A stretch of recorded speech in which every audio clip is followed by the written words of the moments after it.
At T-Mobile, our critical mission is providing unparalleled 5G coverage for when connectivity is mission critical. Introducing T-Priority, America's best 5G network experience for first responders, even in times of congestion. More capacity, faster speeds, better coverage. T-Priority from T-Mobile, built for tomorrow's emergencies, ready today. Discover more at t-priority.com. For qualifying organizations on eligible rate plans, coverage not available in some areas and may be impacted by emergencies. Are you ready to try the best-tasting gummy you've ever had? Well, Organifi's latest breakthrough, Better Biome gummies, are not only delicious, but they're your new way to support a healthy gut. Better Biome gummies are packed with the power of Live Ox Gold Kiwi Extract, a superfruit that's clinically proven to enhance your gut health by feeding beneficial bacteria and promoting growth, especially the hard-to-reach F. prau. Unlike other prebiotics that may cause bloating and gas, Live Ox helps relieve these discomforts while ensuring vital nutrients are well absorbed. And that's not all. These gut-balancing prebiotic gummies combine the soothing qualities of apple cider vinegar with the rich nutritional profile of New Zealand gold kiwi.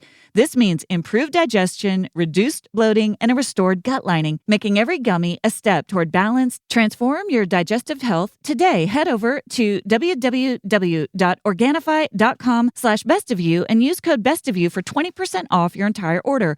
That's www.organifi.com/bestofyou.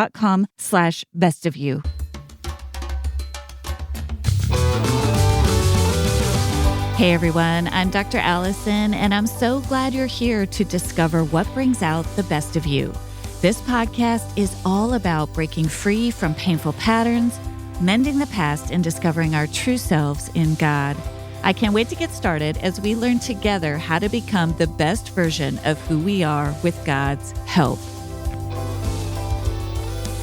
Hey everyone, and welcome back to this week's episode of the Best of You podcast. I'm so glad you're here with me this week. I've received so many responses from you to our latest episodes, especially episode 143, where I shared about reconnecting with a young part of myself. I felt pretty vulnerable after recording that episode, so I so appreciated your notes and emails. Many of you reached out to share with me from your own experiences, and it was so interesting to me to hear how much that resonated with you, even though maybe you didn't have the language to understand what was happening at the time. One of you described that inner feeling as if you were smiling from ear to ear or feeling giddy internally. And especially what I noticed, it seems like that young one, that young part of us seems to emerge often when we're doing something alone. And so that was really interesting for me as I read some of your stories. I heard some of you share about being on a trip that maybe you were scared to take, but then that little young part of you just kind of couldn't stop smiling. A couple of you wrote to me about an experience of being at a restaurant by yourself. And I have to admit, I also relate to that one. It's almost like those young parts of us are like, oh my gosh, here we are. We're doing this very adult thing, this kind of sophisticated thing all by ourselves. And there's that childlike wonder that overcomes us. And so I thought it was really interesting that in some of these moments that might even otherwise feel intimidating, they can also have the power to create opportunities to invite these young, playful, wonder-seeking parts of us to come to the surface. And so I'm so grateful for your notes, for your emails. They mean a lot to me. Sometimes they challenge me. In fact, several of you have written to me over the past month or so, asking me specifically about rejection, how hard it is as an adult, and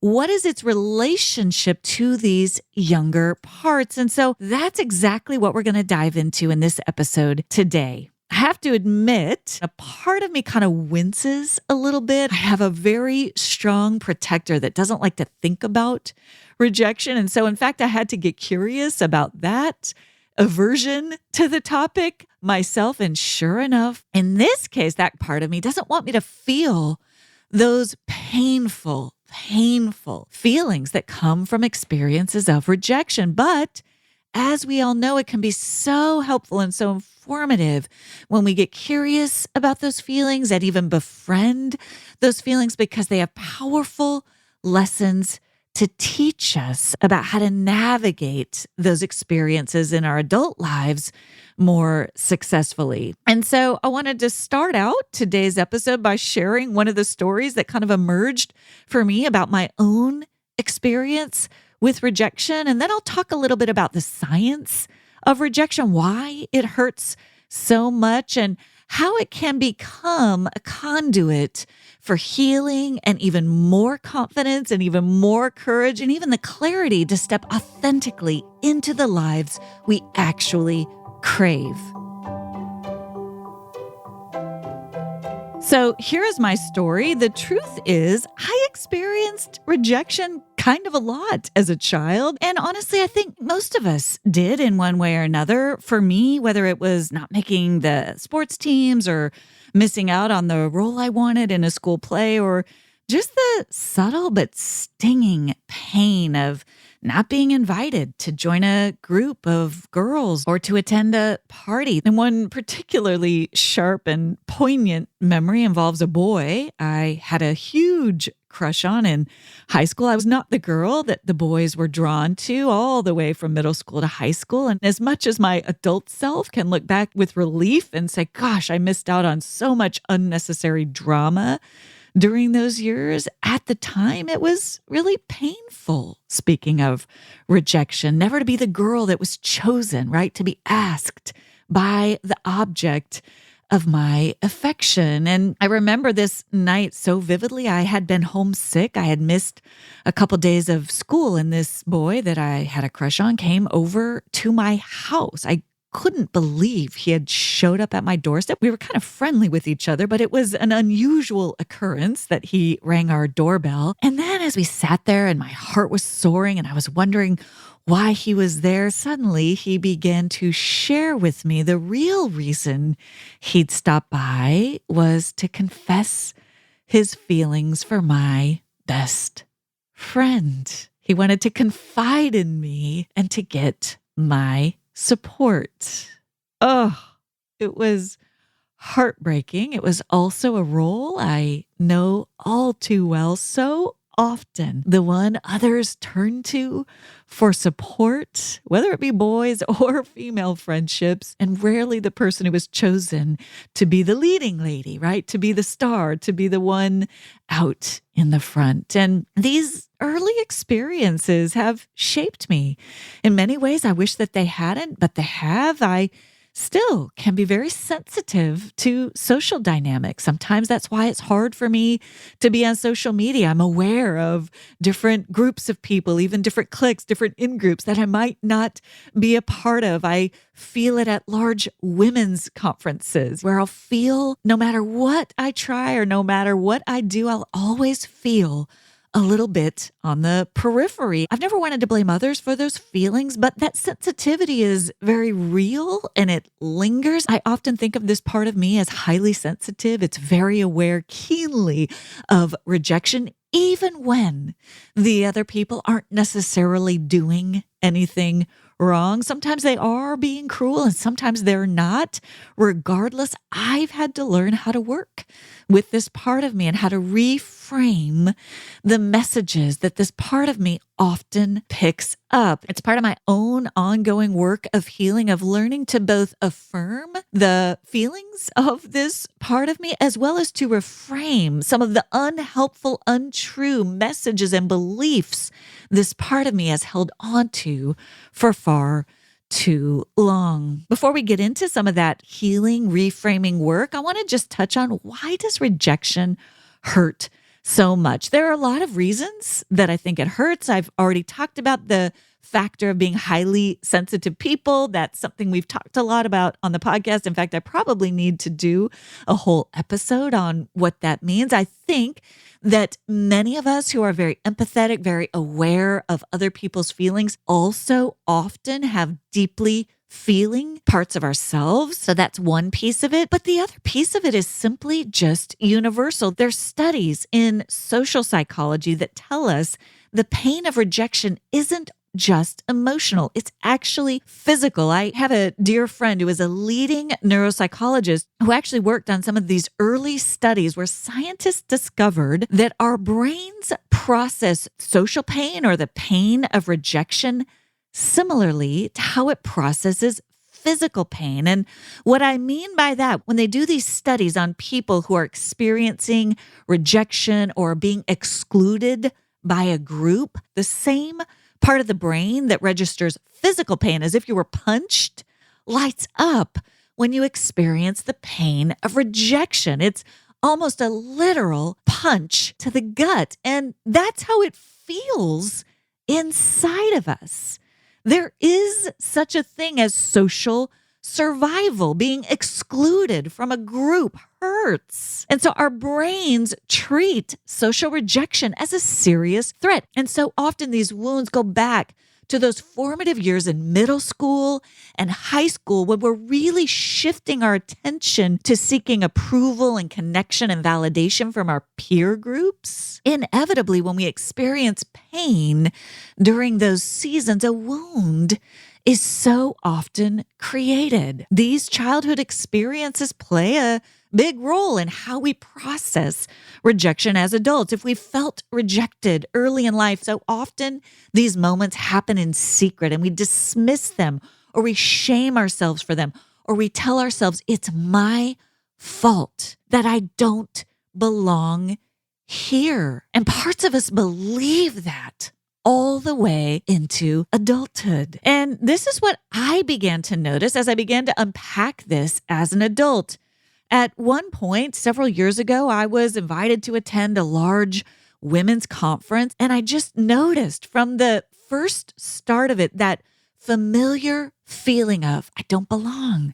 No one wants me here. No one's really reaching out to me to make me feel a part of this group. It's not that anybody was being overtly cruel. They weren't. But I just became sort of instantly aware in sort of that teenage, preteen, angsty way. Oh, I don't belong here. I felt awkward in the clothes I was wearing. I was very aware right away. Oh, I'm not dressed in the same trends or the same styles that everybody else is. I could feel it that people would nod and say hello, but they weren't really interested in drawing me in to their already established groups. And I don't know that anybody around me was necessarily doing anything wrong. I just know in that moment, I felt like I stuck out like that proverbial sore thumb. It's just like I felt that awkward, angsty teenage part of me, desperate to look effortless, to look cool, to just be part of the cool kids. And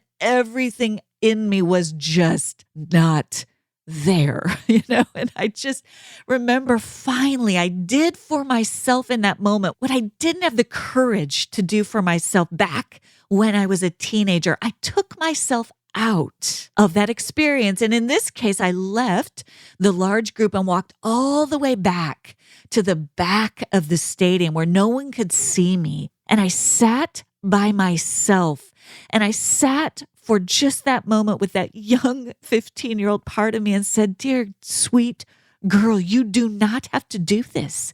You do not have to turn yourself inside out to fit in with them.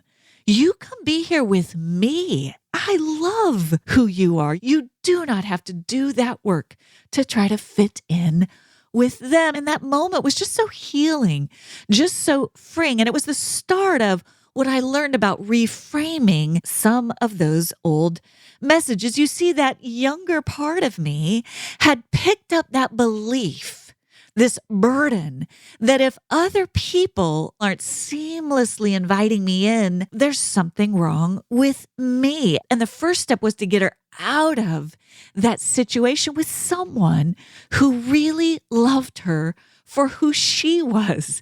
And in this case, that person was me. So recognizing these patterns, these moments when we feel that sharp sting of rejection, whether it's on social media, seeing a group of friends gathering that you weren't invited to, or whether it's at your church group where you're aware that other people seem to all be part of something that you feel on the outs of. Or maybe it happens at work or in another community where you just feel overlooked. You're not given the promotion or you're not called upon in group conversations and you feel like an outsider. You feel rejected. Believe it or not, recognizing those moments and pausing to get curious about your own responses to them is the first step toward healing.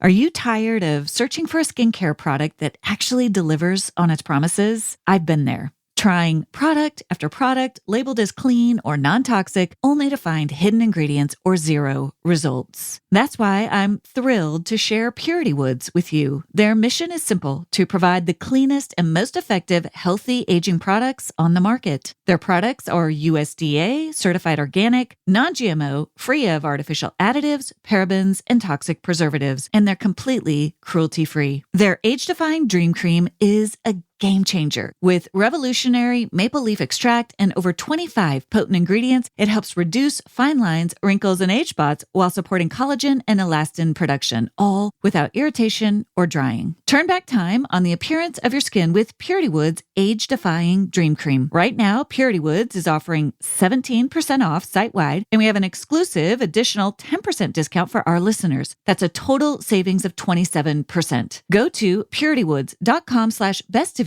or enter code bestofyou at checkout for an additional 10% off your first order. That's puritywoods.com and enter code bestofyou for a total of 27% off your first order.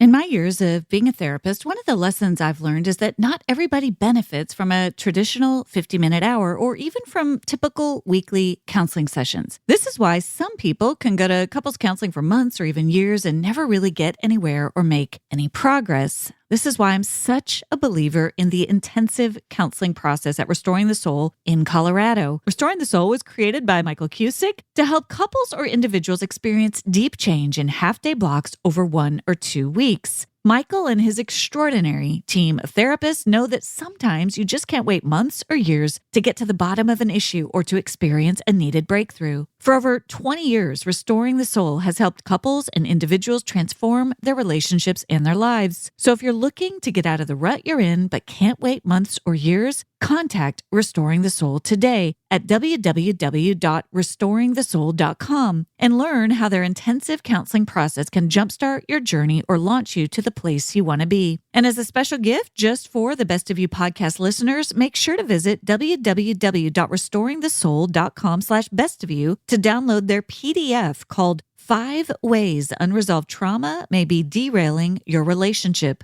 That's www.restoringthesoul.com/bestofyou. So let's talk about how we heal from the sting of rejection. How do we comfort these parts of us that very understandably feel left out, ignored, overlooked, invisible, not good enough? This is what those parts of us feel. How do we help comfort them and remove that sting of rejection? There's an old saying that you'll often hear that says rejection is God's protection. I actually really like that saying. I think there's a lot of truth in it. I know that when I look back on my high school years, I am so grateful for God's protection. It saved me from heartache in a lot of ways. Even when I look back at jobs I didn't get or promotions I didn't get or communities that rejected me, often hindsight is 20/20, and I can see that I'm so grateful that God closed those doors. And even today, when I'm more in the midst of it, when I'm aware, oh, there's a group of women over there that isn't showing any interest in me, or I feel rejected by colleagues or by peers or even online. Yes, I can still feel that way on social media. I can more easily remind myself, wait a minute, there's a reason for that. Either they will come around or they're just not the right fit for me. To really let the truth of that message sink in deeply into the parts of ourselves, we do need to connect first with the part of us that feels the sting. Otherwise, we just bypass the pain, right? We give ourselves a superficial fix. We tell ourselves not to feel that way and inevitably end up just numbing or distracting ourselves because we haven't really gotten down to the root of where that sting might be festering. So here are 3 ways to get to the root of some of the sting of rejection so that you can begin to heal it deep down inside, which makes it a little bit easier to reframe what's happening in your present life. Number 1, get curious about the rejected part of you. When you feel rejected, pause. Like I did at that conference, I pause and notice the part of you that's feeling that pain. Don't just shoo it away or try to rationalize yourself out of it or logic yourself out of it. Get curious about that part of you. My guess is that part of you is a younger version of yourself. She might go all the way back to childhood and have a memory of being rejected very early on. She might go back to your teenage years, but no doubt she's got memories of those feelings of rejection. And if you're able, connect to her with compassion. I see that you're here. I understand. I get it. This does hurt. I'm here with you now, and God is here with us too. We're not alone in this experience of rejection. Now, listen, if you've got deep trauma as it relates to rejection and you've never really looked at some of those memories, don't do this work alone. Get the help of a therapist or a trusted advisor to take a look at some of those stories with you. But as you develop trust with these younger parts of you, they will recognize that you are, in fact, the adult now in the room, and you can honor that part of you that feels so rejected, so left out by extending to her your compassionate listening. I get it. This is hard. This does hurt.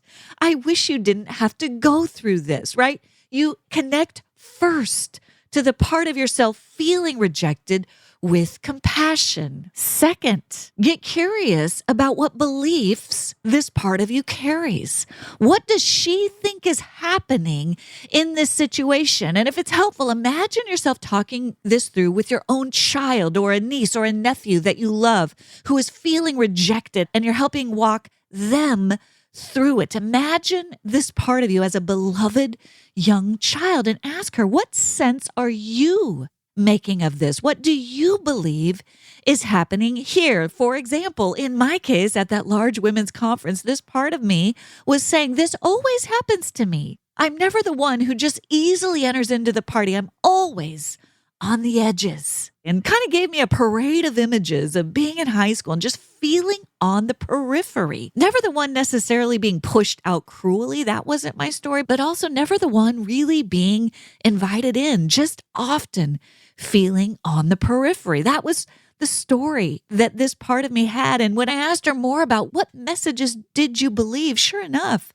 she said, what's wrong with me? What's wrong with me? It must be me. I'm the problem. When I felt the angst of that energy in my spirit, it was just almost like a light bulb going off. And I could turn to that part of me and say, no. You misunderstand. There was never anything wrong with you. There was never anything wrong with you. That wasn't your time. That wasn't your season. Those weren't your people. That wasn't your guy. That wasn't your friend group. There was never anything wrong with you. You were made for something different from that. And I could reframe that message for the younger part of me, and that got the healing deeper into my soul, right? I know that on one level. But those younger parts of us, they're stubborn. They hang on to those old messages. So for you, what are some of those messages that young parts of you have picked up and kind of stubbornly cling to, even though parts of you know they're not true? Some common ones as it relates to rejection are, I'm not good enough, or there must be something wrong with me, or I don't belong anywhere. Nobody really wants me, or I'll never succeed. And these are not true. These are messages that young parts of us feel and cling to at the depths of our being. But as we connect to these young parts of us, we can help them reframe these messages and have a different experience as they connect with us, your adult self, and with God's Spirit. For example, I'm not good enough becomes maybe they're not good enough for me.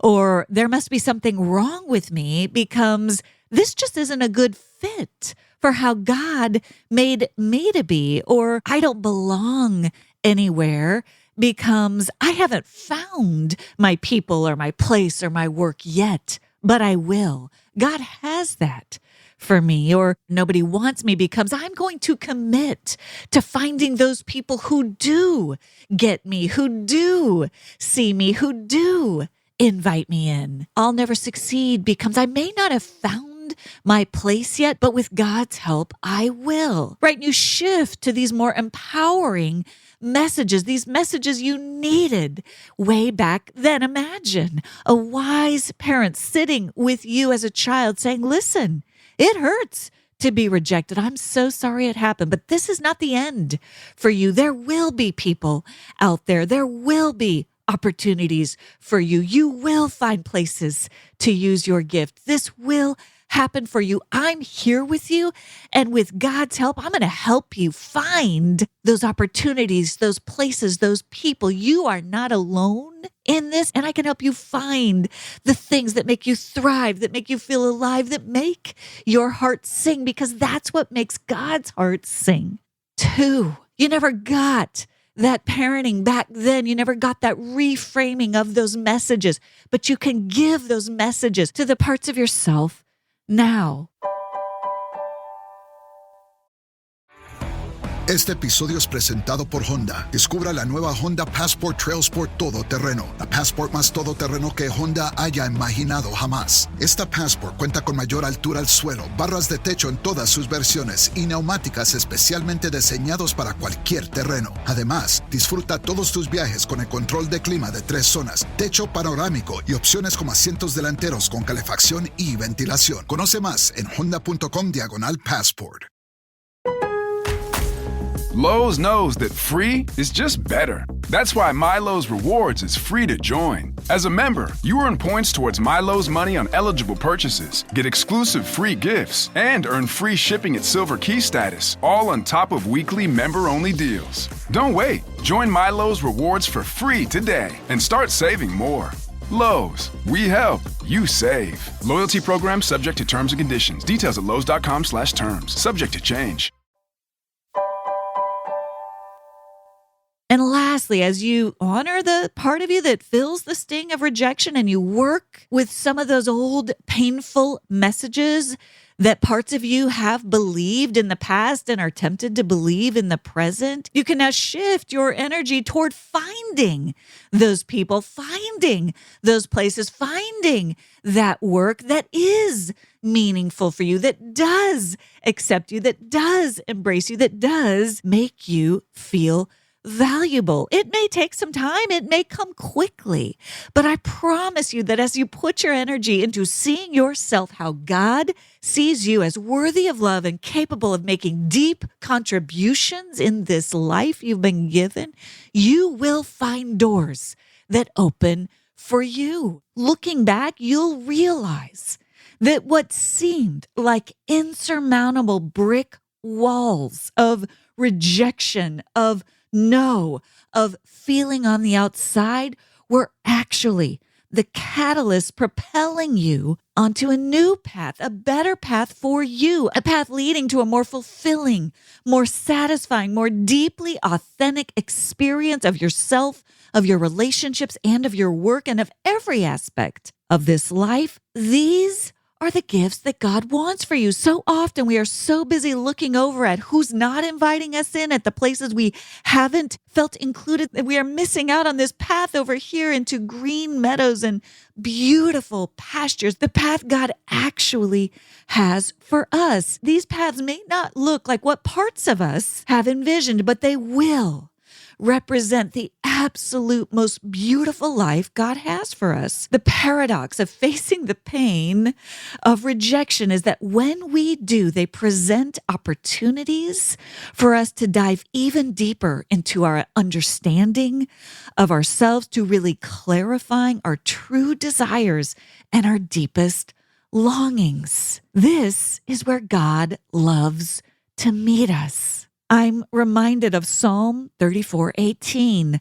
The Lord is close to the brokenhearted, and he saves those who are crushed in spirit. Remember, that word saves, sozo, also means to heal. He heals those places deep inside us where we felt the sting of rejection. And we have a part to play. We have to walk into those places and take a look at them with God's help. We have to grieve what wasn't fair, what was unjust, what we wanted and what we should have gotten but did not get, in addition to grieving what we wanted and was never ours to have. But when we do that work, the healing begins. As we confront those wounds and move toward acceptance, a beautiful thing starts to happen inside our own souls.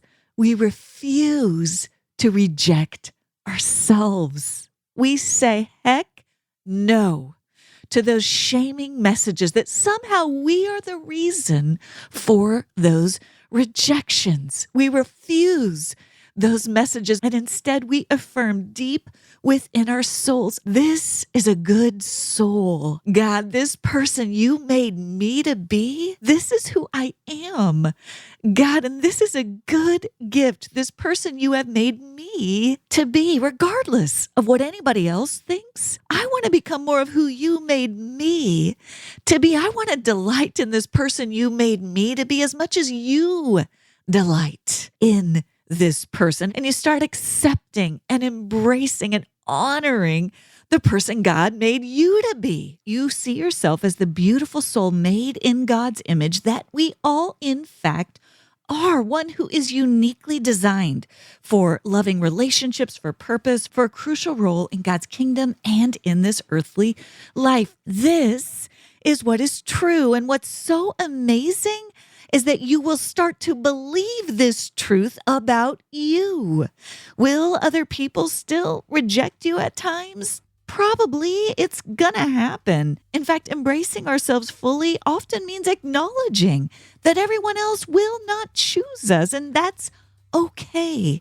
It's part of life. But when we accept our inherent belovedness and the beauty of our God-made soul and learn to delight in the different parts of ourselves, in the core of who we are as God delights in us, we are then empowered to move toward those who do see us, who do choose us, who do truly understand and love and delight in us too. This journey of self-acceptance and of healing begins when we first face and confront those feelings of rejection that we all feel at times. It means reframing the messages that we tell ourselves about those experiences and then moving toward deep inner acceptance with God's help. The Lord is close to the brokenhearted and he heals those who are crushed in spirit. Healing starts inside of you. Thank you for joining me for this week's episode of The Best of You. It would mean so much if you take a moment to subscribe. You can go to Apple, Spotify, Amazon Music, or wherever you listen to podcasts and click the plus or follow button. That will ensure you don't miss an episode and it helps get the word out to others. While you're there, I'd love it if you leave your 5-star review. I look forward to seeing you back here next Thursday. And remember, as you become the best of who you are, you honor God, you heal others, and you stay true to your God-given self.